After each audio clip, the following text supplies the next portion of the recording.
2 avec Carole Franck, produit de beauté phytoaromatique.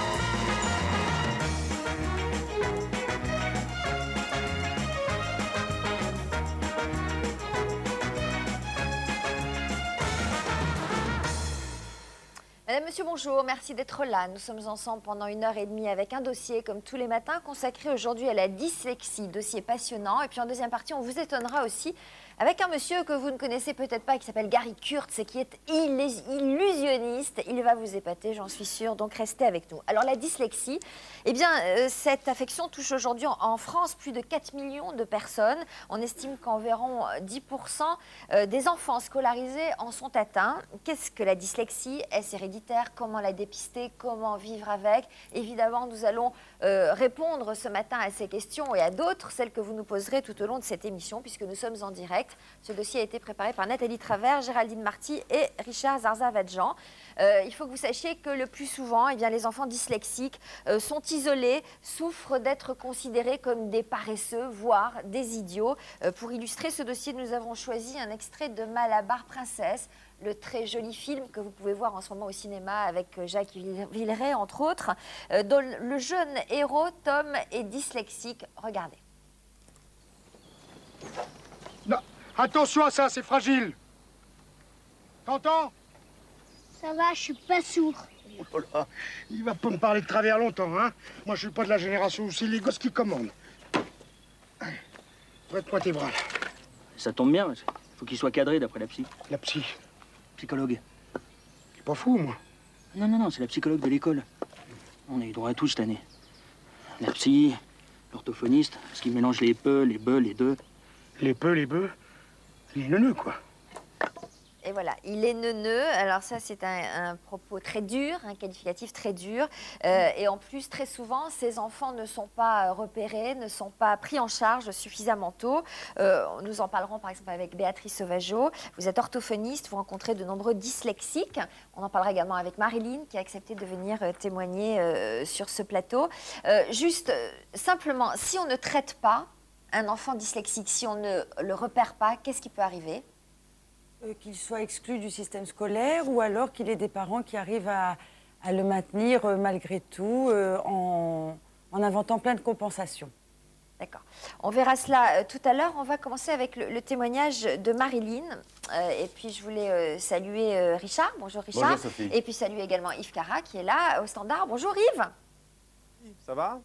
Bah oui, et Très vous? bien, bah, impeccable. Je sais pas, vous avez l'air tout tristoun. Non, c'est simplement, je pensais aux 10% que vous avez annoncés. Je pense que ces 10% détectés, il doit y en avoir beaucoup plus parce qu'au vu des appels et au vu de nos entourages respectifs et des réactions, je pense qu'il y en a beaucoup plus. Ouais. On parlait des compensations rapidement. Antoine, c'est intéressant, il est commercial.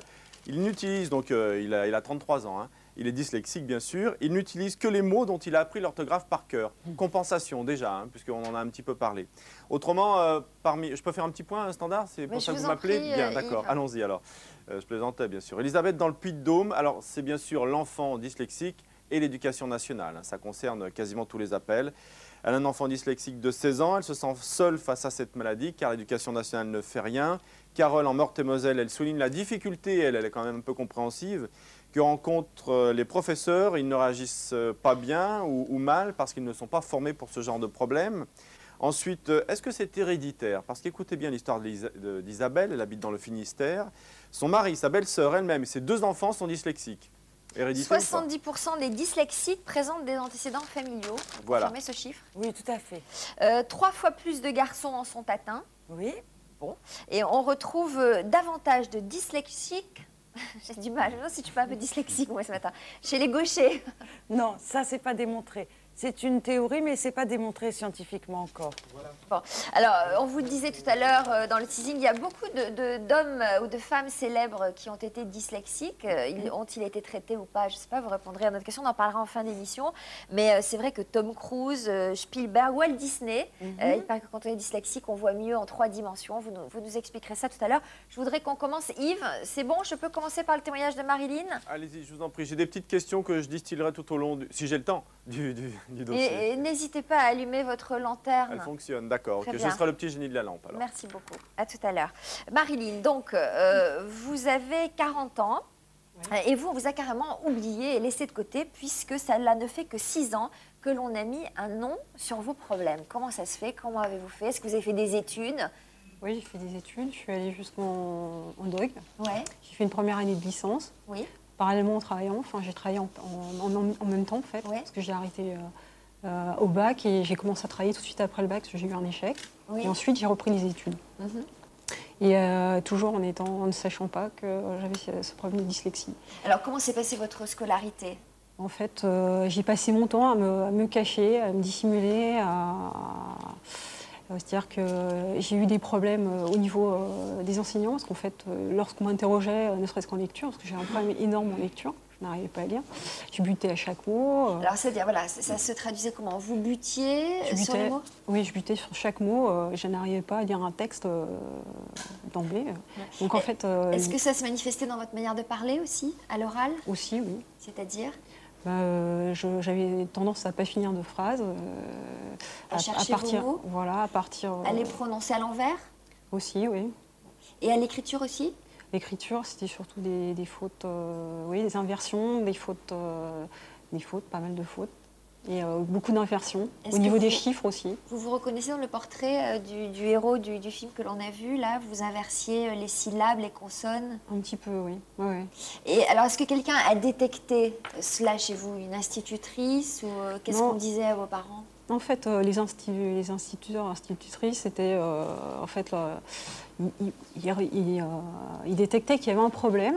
Ouais. Donc effectivement, ils me disaient il y a un problème. Mais bon, lorsque je butais sur, on m'interrogeait en lecture, en fait, la fois d'après, on m'interrogeait plus, quoi. Donc je restais dans mon coin et on évitait de m'interroger puisque je faisais de la charpie de leur texte. Donc en fait, j'étais tranquille pour l'année. Quel que soit l'enseignant, il n'y a pas un enseignant qui s'est penché un peu plus sur votre Ah non, on m'a problème? dit, il y a un problème, si t'arrive. Alors, au début, ça s'est vraiment révélé en 6e. En 6e, j'ai une enseignante qui m'a interrogée. C'est là que j'ai commencé en fait, à trouver des systèmes pour éviter cette situation, quoi, en fait. Est-ce qu'il y a eu un événement particulier qui vous a conduit à vous comporter comme cela, ou vous avez toujours été comme ça depuis la naissance? Non, j'ai toujours eu ce problème-là, mais ça s'est réellement révélé en 6e, quoi. Ouais. Enfin, moi, je l'ai vraiment plus que... Enfin, j'avais honte, je me cachais. Là, j'ai trouvé tous les moyens pour me dissimuler, disparaître, quoi. Est-ce que vous en avez parlé dans votre famille, à vos parents? Pas du tout. Même auprès d'eux, vous Non. vous cachiez? Non, vous parce qu'en dissiez- fait, on avait un résultat.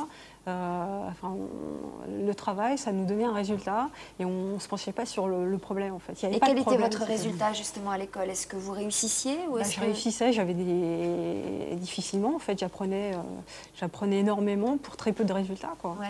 Et donc, en fait, j'arrivais à éviter le redoublement.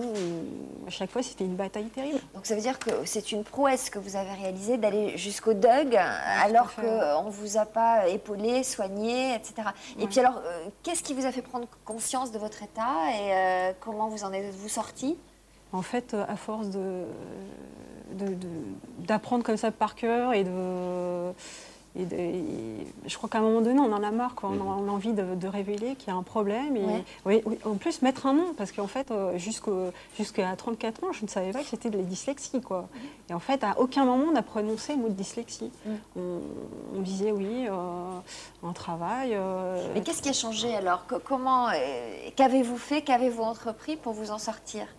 Donc en fait, pour me sortir à quel moment, je veux dire, Oui. en fait, c'est par le biais d'un médecin auquel j'ai parlé, Un psy? un médecin en particulier, et un psy par la suite, mais qui m'a aiguillée effectivement, parce que sa fille était elle-même dyslexique. Et donc, qui m'a permis de trouver un moyen, donc une adresse où je pouvais effectivement résoudre ce problème. Et ça m'a donné en fait la possibilité de croire et d'y croire encore aujourd'hui. Comment ça se traite? C'est une rééducation? Rééducation, oui, au niveau... Enfin, moi, pour ma part, ça a été fait sur de l'art-thérapie, quoi, au niveau... Sur là, pardon? C'est de l'art-thérapie, en fait. On va voir en détail tout à l'heure oui. les méthodes qui existent, parce qu'il y a Il y beaucoup a de différentes méthodes. méthodes, mais moi, celle qui m'a permis d'évoluer et puis aujourd'hui de pouvoir lire normalement et pouvoir avancer et aller plus loin dans vos études. Tout à fait, et puis Et avoir de comprendre. crainte et comprendre et pouvoir le dire. Yves Cara, j'ai vu la lumière s'allumer. Oui. Il y a beaucoup de méthodes pour soigner la dyslexie, mais il y a beaucoup de différences dans la dyslexie. Il faudra peut-être en parler un petit peu, je pense qu'on le fera. Dyscalculie ou dyspraxie, on a beaucoup de questions pour différencier un petit peu la dyslexie. Puis il y a des belles histoires comme ça. Ça se passe bien quand on a un enfant dyslexique, parfois. Marie-Agnès, dans le Nord, même souvent. Sa fille de 22 ans est dyslexique, mais elle a réussi à être préparatrice en pharmacie. Comme quoi, on peut avoir un bon job. Alors, la première institutrice l'avait traité de retardé mental et l'avait fait redoubler. Par chance, ils ont déménagé. Là, ils sont tombés avec une institutrice fabuleuse qui a détecté la dyslexie, qui a travaillé avec l'orthophoniste et qui a fait avancer sa fille. C'est un vrai exemple de réussite, mais par chance, et il faut de la patience. Est-ce qu'il vous est arrivé d'être insulté par des enseignants? D'être traité de neuneux, comme dans le film, ou de retardé mental, ou de... Pour ma part, non, c'était pas une insulte, mais en fait, c'était des mots plutôt plus touchants au niveau du bulletin. Effectivement, de dire, c'est médiocre. Pourtant, il y a un peu de bonne volonté. Enfin, c'était surtout... Alors que vous fournissiez le triple d'efforts. Oui, parce qu'en fait, à chaque fois, on a des techniques. Quoi, en plus, j'apprenais tout par cœur. Ouais. C'est intéressant ce qu'elle dit, parce qu'on va le voir tout à l'heure. Très souvent, ces personnes ont une telle force de caractère qu'ils vont après développer et renverser la situation, et la dyslexie devient un atout. Et on le dira un peu plus tard. D'accord. Enfin, moi, je me suis sans cesse mis en plus en danger, parce qu'en fait, je me mettais dans des situations, j'étais déléguée de classe, je me mettais dans... J'ai travaillé en bibliothèque, j'ai fait tout ce qui était, en fait, mon problème, quoi. En fait, j'allais... Vous avez des frères et des sœurs? Oui, j'ai 4 frères. Personne n'est concerné par... J'ai un frère qui est mon jumeau, qui a un problème, mais surtout de bégaiement. De bégaiement. Et je pense que... C'est souvent lié? Je pense que j'ai quand même quelqu'un d'autre qui est touché par ce problème, par le mien. Mais bon. Dans votre famille? Oui, qui pas vraiment, il ne l'a jamais prononcé, il ne l'a jamais dit, donc je préfère pas parler. Béatrice, c'est lié la dyslexie et le bégaiement? Non, non, ça n'a non. rien à voir. Non, non. Qu'est-ce que la dyslexie alors? Décrivez-nous vraiment ce problème. Disons concrètement, ce sont des enfants qui vont très bien en maternelle et au moment d'arriver à l'apprentissage de la lecture et de l'écriture, donc qui commencent à pas accéder au code, alors que tout va bien. C'est-à-dire, voilà, j'arrive pas à lire, je ne sais pas pourquoi, et tout à coup, cette espèce d'envie de lire, cette espèce d'envie d'écrire se transforme en cauchemar parce que y a tout un monde qui est refusé à leur envie de connaissance. En gros, au départ, c'est ça, c'est-à-dire je n'arrive pas à lire, j'arrive pas à intégrer le code, non pas en général, mais dans la façon dont on me le propose au sein de l'éducation nationale. Mais qu'est-ce que c'est là? C'est un blocage psychologique ou c'est un problème physiologique? C'est vraiment quelque chose d'organique. La dyslexie, je parlerais plutôt d'une différence entre les personnes dyslexiques et celles qui ne le sont pas, mais surtout pas d'anomalie, j'insiste là-dessus. Et ça, on le sait depuis peu, Sophie, on le sait depuis que l'imagerie du cerveau nous permet de voir en activité les zones du cerveau d'une personne dyslexique. Alors, regardez ces images, c'est des images qui nous ont été prêtées par le professeur Michel Habib de Marseille, qui est un des spécialistes du sujet.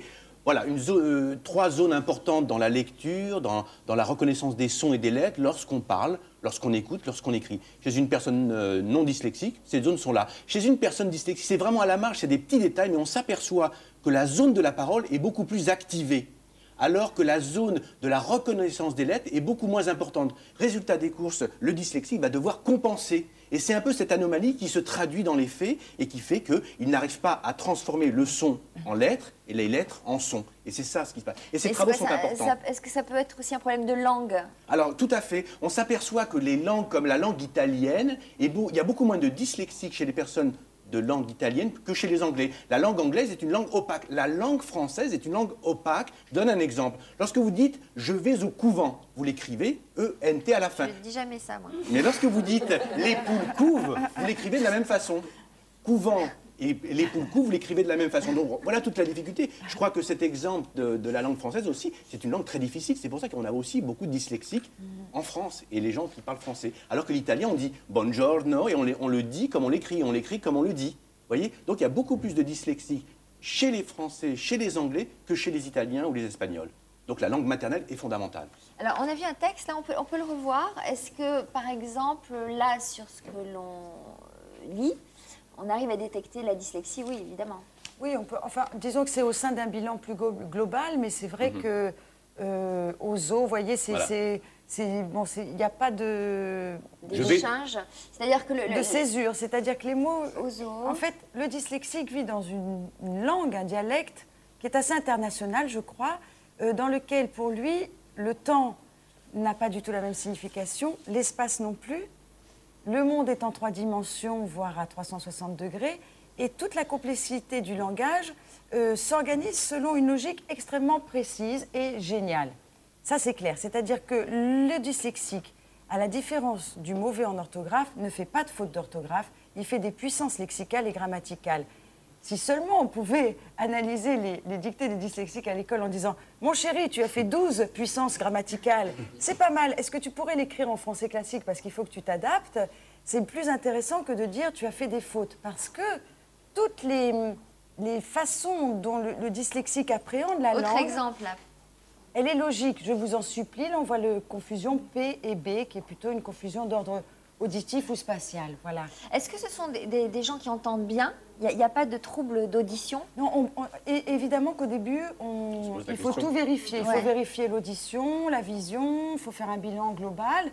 Et après, une fois que toutes les causes autres sont enlevées, ben, on peut garder vraiment des causes de multiples dyslexies.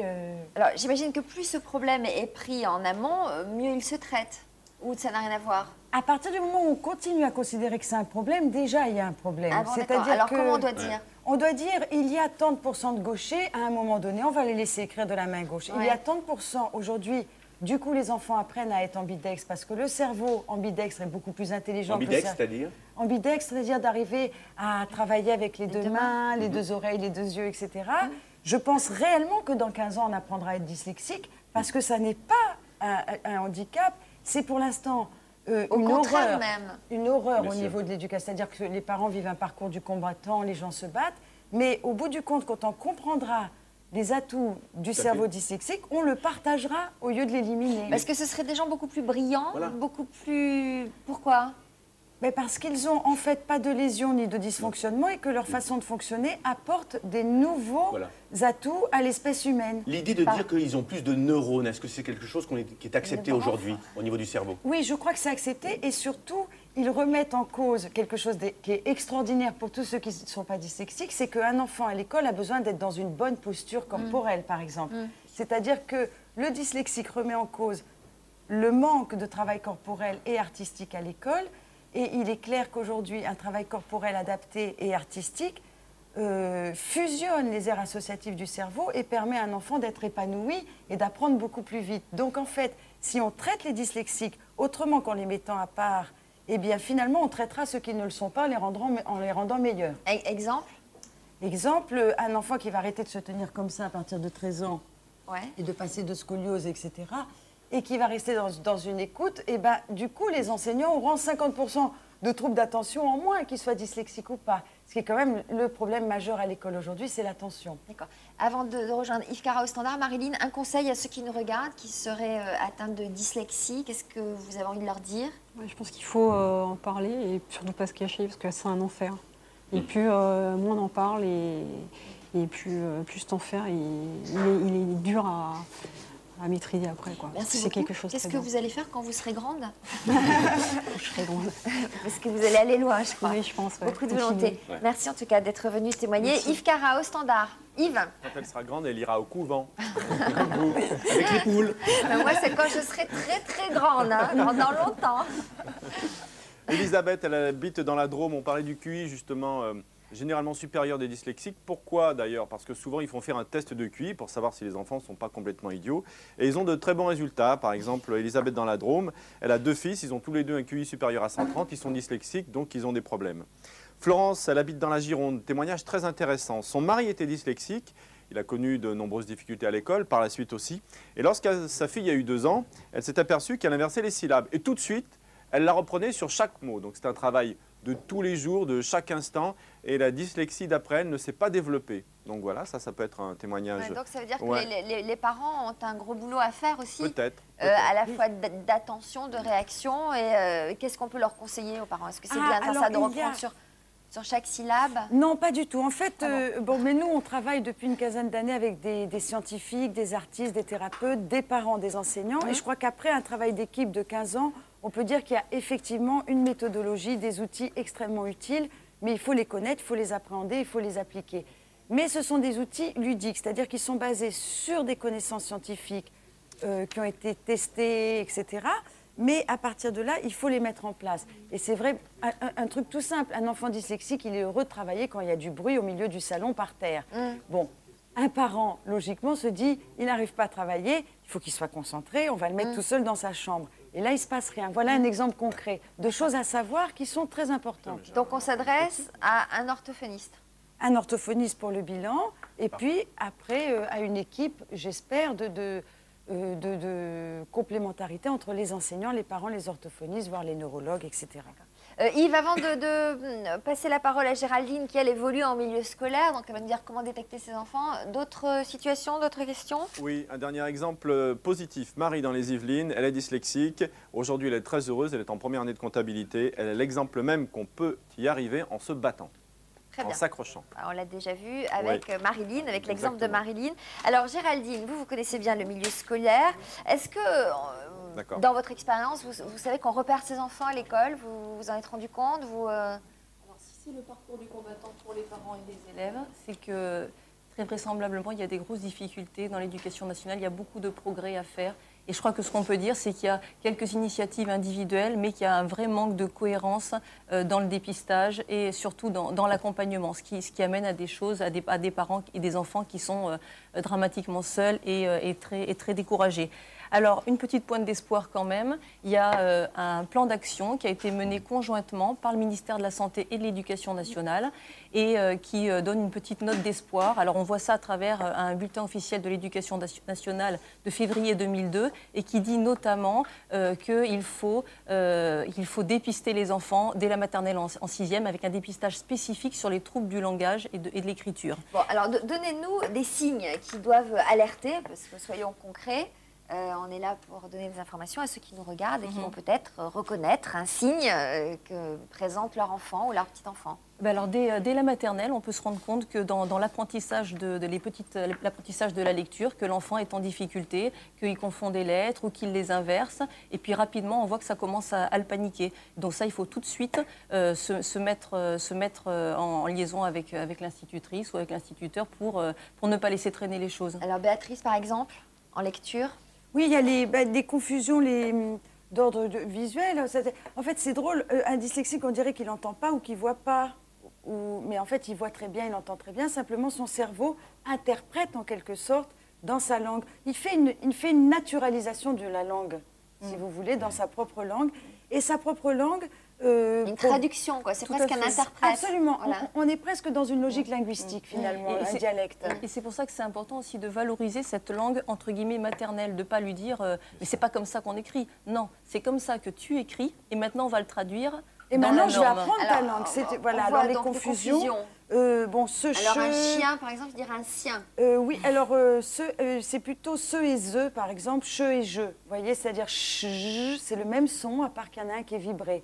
F, c'est le même son, mais il y en a un qui est vibré. C'est pour ça qu'on les confond. D'ailleurs, dans les dialectes même français, ce sont des sons qu'on confond à l'oral. Peu et beu, QD, c'est vraiment la boule en haut à droite, en haut à gauche. Donc ça, c'est plutôt lié au spatial. Beaucoup d'inversions, craquard, tortreau, ça c'est très, très fréquent aussi. On a les omissions et les ajouts, ce sont les enfants qui rajoutent des mots. Arbe, il écrit arbe, il oublie le R, et tracteur, il en rajoute un. Voilà, ça ce sont des tas de bases. Ce qui caractérise aussi beaucoup le dyslexique, c'est, comme on l'a vu, la vision à 360 degrés, l'envie de travailler dans le chaos, etc. Et surtout une intuition des capacités corporelles et artistiques souvent assez remarquable. Et le fait que tout simplement, si on lui donne des cours de soutien en français, il ne progresse pas. Alors que quelqu'un qui est mauvais en français, il progresse avec des cours. Le dyslexique ne progresse pas. Il ne progresse que quand on lui donne des cours dans sa langue. Voilà. Est-ce que ce sont des gens qui sont doués pour les langues étrangères, justement? À partir du moment où ils sont dans le bain linguistique, oui. Sinon, pas du tout. Sauf pour l'italien, bien sûr. Donc en fait, il faut arriver à les faire traduire, enfin revenir en français. Il faut leur donner le passeport pour le français et il faut espérer que s'il y a 12% à peu près de la population qui est dyslexique et qui développe une langue qui est proche de la poésie dadaïste, c'est-à-dire qui n'est pas une langue qui n'est pas intéressante, c'est une langue absolument géniale, le dyslexique. Nous, ça fait 15 ans qu'on travaille dessus, on a des textes d'une poésie rare. Ah oui, c'est-à-dire que c'est une langue directement poétique en 3D. C'est une langue, vous voyez, quand on dit Spielberg est dyslexique, mais lui, il a écrit E.T. en disant « je vais parler du dyslexique dans le monde ». Ah bon? C'était ça son point de départ sur E.T., c'est quelqu'un qui vient d'une autre planète et qu'on n'intègre pas parce qu'il est différent. Et je crois que cette langue dyslexique... Mais tous ces gens dont vous parlez, Spielberg, Kennedy, ils ont tous été traités, ça a été pris en charge. Chez Kennedy, comment ça s'est traduit, son dyslexisme? Beaucoup par un génie de stratège, en fait. Il était comme Napoléon, vous voyez, c'est un peu le côté stratège, arrivé... Churchill aussi. Oui, alors Churchill, c'était plus, je prends toutes les situations en même temps et je les analyse à ma façon et ça se regroupe après. Donc ça, c'est lorsque vous dites une formidable intuition, une formidable manière de se repérer dans l'espace, c'est ça alors. C'est ça qu'il faut. Alors c'est ça qui est très difficile dans la prise en charge de ces gens-là, c'est qu'il faut à la fois les aider à convertir leur langue dans la langue que nous on parle communément, mais en même temps il faut exacerber leurs dons finalement. Absolument, je crois que c'est la base. Mais l'intérêt quand même, où c'est très sympathique, c'est qu'en exacerbant leurs qualités, on exacerbe les nôtres. C'est-à-dire qu'éduquer un dyslexique à être dyslexique épanoui en parlant la langue, c'est-à-dire que le but d'une bonne rééducation, c'est qu'il ait 18 en français. Il ne faut pas non plus qu'il progresse. Hein. Il en est tout à fait capable. Mais nous, en le faisant travailler, comme par hasard, on va développer des qualités qu'on n'avait pas. Donc c'est finalement un échange très fructueux. Mais par exemple, ça on ne comprend pas bien pourquoi. On va développer quelle qualité? Par exemple, on va développer, je vous en prie. Notre tolérance, notre ouverture pas du d'esprit. tout. On va développer nos aires cérébrales associatives qui allient, par exemple, le son à la couleur, qui permet d'avoir une architecture dans l'espace de motifs mélodiques du langage. C'est-à-dire qu'on va entrer dans le langage par plein d'autres voies qui vont nous permettre de nous exprimer mieux, etc. Alors, est-ce qu'il faut solliciter leurs talents, leurs autres talents, c'est-à-dire faire en sorte qu'ils s'expriment en dessinant, en faisant de la musique, je sais pas, à condition de faire de la musique caméra, ou avec Oui, c'est-à-dire dans la vidéo et le cinéma, il y a énormément de dyslexiques. Dans les effets spéciaux, c'est Walt Disney. C'est presque sous bilan. Aux États-Unis, ils ne prouvent pas qu'ils sont dyslexiques, ils ne sont pas engagés pour les effets spéciaux. Parce que c'est leur manière de s'exprimer. C'est une des manières, oui. En tout cas, c'est la seule où on ne les embête pas et où on les laisse développer leurs dons. Donc, obligatoirement, ils le prouvent. Alors, comment aider ces enfants? Comment les prendre en charge? Vous avez mis au point une méthode qui vous est propre, un peu différente des autres. Géraldine? Alors, comment aider les enfants? Alors, normalement, depuis 2 ans, les nouveaux enseignants du premier degré et du second degré devraient être formés donc, dans leur formation initiale à dépister et accompagner les enfants dyslexiques. Normalement, c'est le cas. Mais bon, le temps que tous ces nouveaux enseignants arrivent, tous les autres sont encore, malgré leur bonne volonté, complètement démunis. Alors moi, je pense que les conseils qu'il faudrait donner aux parents, c'est de prendre le taureau par les cornes et dire, allez rencontrer les enseignants, faites en sorte qu'ils soient partie prenante de ça, donnez-leur de la documentation, réunissez-les en équipe. Si vous ne vous sentez pas de le faire tout seul, venez avec l'orthophoniste ou venez peut-être avec une lettre. Et puis, se mettre d'accord sur une stratégie commune. Ça veut dire quoi? Leur dire, il ne faut pas donner de texte trop long à l'enfant. il faut rassurer l'enfant en lui disant qu'il ne lira pas de texte devant toute la classe parce que ça peut le bloquer, qu'il ne faut pas le mettre à l'écart, que bien au contraire, il faut aussi le mettre avec peut-être les locomotives de la classe, qu'il faut favoriser l'expression orale. Même dans l'évaluation, parce qu'on se rend compte qu'ils sont, c'est discriminant pour eux d'être à l'écrit, qu'ils puissent utiliser l'ordinateur, s'il n'y a pas beaucoup d'ordinateurs dans l'école, que ce soit pour lui, et qu'ils puissent rendre des devoirs par ordinateur. Peut-être il y a beaucoup de profs qui tapent leurs cours. Pourquoi ne pas donner le texte tapé à l'élève? Parce qu'il a l'enfant dyslexique a de gros problèmes à retranscrire, même s'il voit quelque chose, il va le retranscrire parfois différemment. Donc ça peut l'aider. Et puis lui donner des bases solides de méthodologie et de rangement, et puis le valoriser. Alors déjà, ça, vous avez tous les profs autour et vous demandez à ce qu'il y ait une stratégie commune. Et peut-être que ça va nous amener à faire des conseils de classe qui ne soient pas des chambres d'enregistrement, mais où on va dire, eh bien voilà, le prof de maths va avoir la même méthodologie que le prof de français et le prof d'anglais. Et c'est comme ça que les enfants dyslexiques, mais aussi tous les autres, vont pouvoir bénéficier de tout ça. Alors, par quoi on commence? Par le reportage ou par la méthode de Béatrice? On va voir tout de suite justement une technique, hein, parce qu'il y en a tellement de techniques, il y a autant d'orthophonistes presque que de techniques. On regarde une technique, puis on parle après de celle de Béatrice Sauvageau. Regardez. La barrette, elle est de quelle couleur? Bleue. Elle a les cheveux de quelle couleur? Blond. Oui. Une belle blonde qui attend un bébé, c'est la lettre B. Ouvre le petit B. Vas-y, ouvre la maman B. Élève de CM1, Célie la confond toujours avec le D. Depuis 5 ans, cette petite fille se débat contre les difficultés de la lecture et de l'écriture. Aujourd'hui, elle découvre les lettres sous un jour nouveau. Elles sont faciles à apprendre, en plus on arrive mieux à les sentir et on arrive mieux à apprendre des fois avec des jouets. Le M de la mer sent la mousse marine. Cet alphabet sensoriel est l'œuvre du docteur Hurstel, persuadé qu'on ne peut oublier une lettre qui a pris vie. La mémoire la plus performante, c'est la mémoire motrice et la mémoire olfactive. Or, on l'utilise très peu. Et la mémoire motrice, lorsqu'on a touché une lettre, lorsqu'on l'a bougée, lorsqu'on l'a mis dans l'espace, eh bien à ce moment-là, l'acquisition est bien meilleure. Comme Célie, beaucoup d'enfants dyslexiques arrivent ici après plusieurs années de séances d'orthophonie. Vous vous dites, c'est pas possible. Pour vous, ça vous paraît tellement évident, vous ne comprenez pas que votre enfant n'arrive pas à lire. Il doit y avoir des parents qui perdent de patience, qui doivent s'énerver, qui doivent hurler. Ça doit être terrible. Et l'enfant perd confiance en lui. Sophie Portail me parlait de sa fille qui a été traitée d'idiote à l'école parce qu'elle était dyslexique. Et on s'est rendu compte que son QI était supérieurement élevé. C'est souvent le cas. En général, ces enfants sont très intelligents. Ben, ceux qui ne sont pas très intelligents, c'est-à-dire qui ont une intelligence normale, ils se retrouvent parfois en hôpital de jour psychiatrique. C'est ce qui s'est passé. Enfin, on a retrouvé finalement des enfants qui étaient complètement éliminés du système, considérés comme gogoles, comme les enfants qui ont un bon QI, d'ailleurs, qui sont considérés comme idiots. Et en plus, je ne vois pas en quoi les enfants idiots doivent être aussi considérés comme ne pouvant pas s'adapter. Vous voyez, ça fait partie d'un cursus. Je crois que la communication, elle se fait s'il y a plusieurs personnes communicantes. Et le problème d'une pédagogie qui met tout le monde dans des cases, finalement, amène à de très mauvaises performances au bout d'un certain moment. Alors, qu'est-ce qu'elle a de particulier, votre méthode, à vous? Par rapport à toutes les autres. Je crois que c'est une méthode qui est le reflet d'un travail avec les dyslexiques sur le terrain dyslexique, c'est-à-dire que tous les scientifiques avec lesquels on a travaillé ont créé des théories et on n'a gardé que ce qui avait été expérimenté.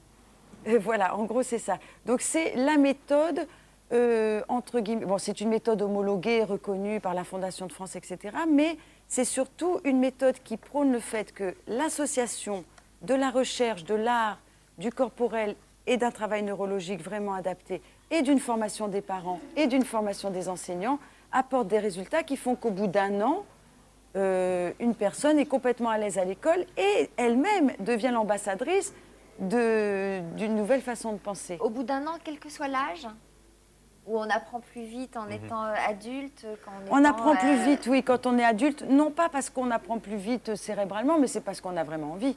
Qu'est-ce qu'ils font là sur les images? Là, ils déroulent des phrases avec leur corps. C'est-à-dire qu'au lieu de représenter la lettre, ils doivent la représenter avec leur corps et puis associer des sons qui ne sont pas les mêmes. C'est-à-dire qu'à la fois, ils miment une phrase avec leur corps et à la fois, ils disent les sons d'une autre phrase. Et tout le monde doit trouver les phrases de tout le monde. Cette méthode a été évaluée? Oui, oui. Hein, ça a été évalué. Oui, oui, et là, par on la voit Fondation de France. Ils travaillent ensemble quel que soit l'âge. Il y a des groupes... Non, non, c'est de 7 ans à 14 ans et après ado-adulte. D'accord, que vous mélangez. Oui, absolument. C'est-à-dire qu'on recrée des vrais groupes de communication. Et il y a toute une équipe de professeurs et surtout, il y a une formation des parents parce qu'il y a une collaboration avec les parents et les enseignants très très proche, quoi. Voilà. Et ça rejoint ce que vous disiez tout à l'heure sur on s'arrache les cheveux quand on fait les devoirs, parce que là justement elle donne des pistes pour sortir de cet énervement et faire en sorte que ça devienne un moment agréable. Mais ça pourrait marcher même lorsqu'on n'a pas d'enfants dyslexiques. Mais c'est un truc à appliquer pour tout le monde. Les enfants des orthophonistes qui viennent en formation chez moi viennent aussi. Elles me disent ils ne sont pas dyslexiques, mais ça leur fait du bien. Alors, est-ce que vous avez des livres à nous proposer pour ceux d'entre vous qui connaissent cette situation et non pas ce problème? J'ai bien compris. Bravo Sophie. Tout à fait. Merci Sophie, merci. On a le livre donc de notre invitée Béatrice Sauvageau, Vive la dyslexie. On a également Répondre à vos questions sur la dyslexie donc de Annie Dumont. On a ce livre qui s'appelle Aider les enfants en difficulté d'apprentissage de Jean-Charles Juel. Il y a un passage qui concerne essentiellement la dyslexie, précisément la dyslexie, mais le reste peut être intéressant parce que si on n'a pas un enfant dyslexique, on peut aussi avoir un enfant mauvais lecteur. Assimilation fréquente. Et puis ce guide que je vous recommande qui s'appelle le guide des écoles pas comme les autres, où on peut en fait, en fonction des différents projets d'établissement des élèves, mettre son enfant dans le privé comme dans le public, parce qu'il y a des écoles qui prennent en charge... Deux questions juste rapides. Est-ce qu'il faut changer l'enfant d'école? Est-ce qu'il faut le mettre dans une école spécialisée ou non? Non. Non. Et deuxième question, est-ce que c'est héréditaire? On n'a pas vraiment répondu à cette question. Oui. Il y a beaucoup plus de dyslexie dans les familles à risque, et notamment, on l'a vu dans le cas de Marilyn. Voilà, mais comme ça fait 40 ans que ça existe, les grands-parents, ils ne sont pas obligatoirement dépistés. Voilà. Donc vous nous dites qu'aujourd'hui, on est quand même très au point pour prendre en charge cette situation. On ne l'est pas encore. Je dis qu'aujourd'hui, c'est grâce aux parents et à leur volonté de croire en eux et de vouloir des résultats que les choses arriveront. D'accord. Et que c'est ça qui prime. Et puis, message d'espoir, on l'a vu la liste. C'est une bonne nouvelle d'avoir un enfant dyslexique. Voilà, ce n'est pas négatif et un enfant dyslexique peut très bien réussir dans la vie à condition que l'on... comment dire, n'exacerbe ses capacités. Oui, tout à fait, qu'on valorise tous les types d'intelligence. Et une chose qu'on n'a pas dit, c'était qu'il faut absolument rentrer dans des réseaux de parents parce qu'il y a de nombreuses associations. Vous avez des adresses? Voilà, vous allez retrouver sur notre site Minitel. Et puis il y a l'association donc de Béatrice Sauvageau qui s'appelle Puissance 10. Ça s'affiche. Voilà, et c'est très important parce que les parents se soutiennent et s'échangent des bons conseils sur les démarches administratives et tout ça. Et donc voilà. Merci à tous les trois. Merci d'être venus nous voir, Béatrice. On va se quitter quelques minutes, une page de pub. On revient juste après. Oui, pour découvrir Gary Kurtz, un artiste qui peut deviner le prénom de vos parents, votre numéro de téléphone ou encore citer avec